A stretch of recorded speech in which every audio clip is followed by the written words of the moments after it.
విజయానికి 10 సూత్రాలు పనిచేసినట్టుగా అర్థమవుతోంది. పోటీ చేసిన మొదటి ఎన్నికల్లోనే విజయ ఢంకా మోగించిన విజయ్ దీని వెనుక చాలా కష్టపడ్డారు.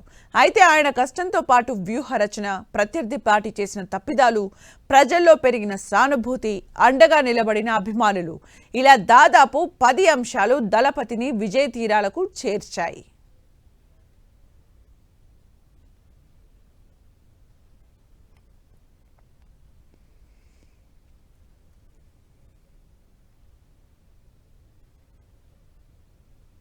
పది విజయ సూత్రాల్లో మొదటిది ద్రవిడవాదం. తమిళనాడులో రాజకీయ శూన్యత. తమిళనాడు రాజకీయాల్లో ఖచ్చితంగా ద్రవిడవాదం అనేది కీలక పాత్ర పోషిస్తుంది. అయితే కొత్త తరం ద్రవిడవాదాన్ని అభిమానిస్తూనే కొత్త పంథాను ఇష్టపడుతోంది. దీన్ని విజయ్ ఖచ్చితత్వంతో గుర్తించారు. అదే సమయంలో రాజకీయ శూన్యతను గుర్తించి సరిగ్గా 2 ఏళ్ల క్రితమే పార్టీని ప్రకటించారు. అప్పటి నుంచి హడావిడి లేకుండా పార్టీని తీర్చిదిద్దుతూ వచ్చారు. ఈ 2 ఏళ్ల సమయం విజయ్ మార్క్ ద్రవిడవాదం ఆయనకు కలిసొచ్చింది.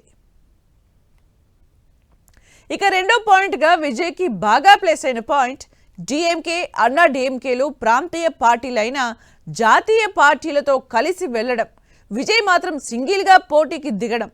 తమిళనాడు రాజకీయాల్లో జాతీయ పార్టీలకు ఛాన్స్ లేదనేది వాస్తవమైన జాతీయ పార్టీలతో ద్రవిడ పార్టీలు జత కట్టడం ఇక్కడి యువతను కాస్త అసంతృప్తికి గురి చేసినట్టుగా తెలుస్తోంది.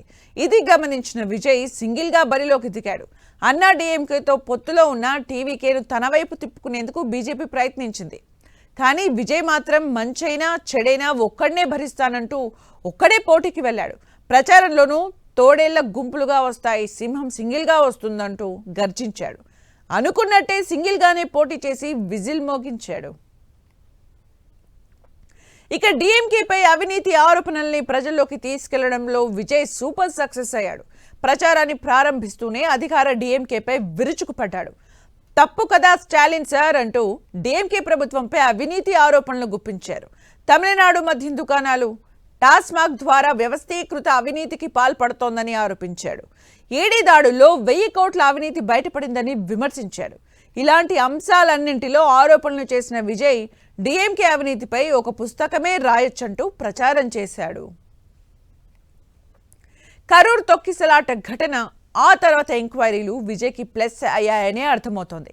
ప్రచార ప్రారంభంలో కరూర్ తొక్కిసలాట ఘటన ఒక దశలో టీవీకేను, విజయ్ని ఉక్కిరిబిక్కిరి చేసింది.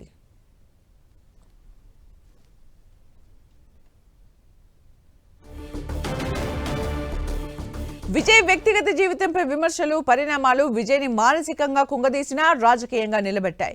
కరూర్ ఘటన తర్వాత విజయ్ కాస్త తేరుకొని ప్రచారంలోకి వెళ్లే సమయంలో విజయ్కి త్రిషకి మధ్య రిలేషన్ నడుస్తోందంటూ ప్రచారం జరిగింది.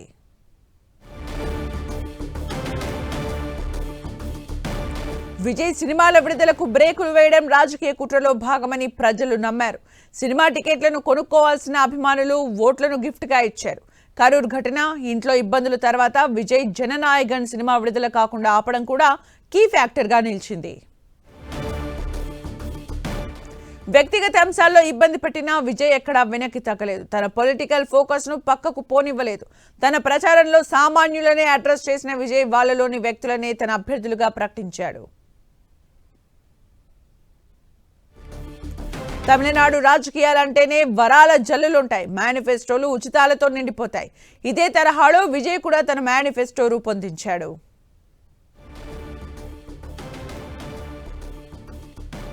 మహిళా ఓటర్లను మేనిఫెస్టోతోనే కాకుండా ఆడవాళ్ల భద్రత కోసం ప్రత్యేక పోలీసు విభాగం ఏర్పాటు హామీ విజయ్కి కలిసి వచ్చింది. ఎటు మార్పు కావాలి అని కోరుకునే యువత నాడిని సరిగ్గా అంచనా వేశాడు. ఇక విజయ్ సినిమాలను తగ్గిస్తూ రాజకీయాలపైనే 2 ఏళ్లుగా దృష్టి సారించాడు. రాజకీయ శూన్యతను సరిగ్గా గమనించి 2 ఏళ్ల క్రితం పార్టీని స్థాపించాడు.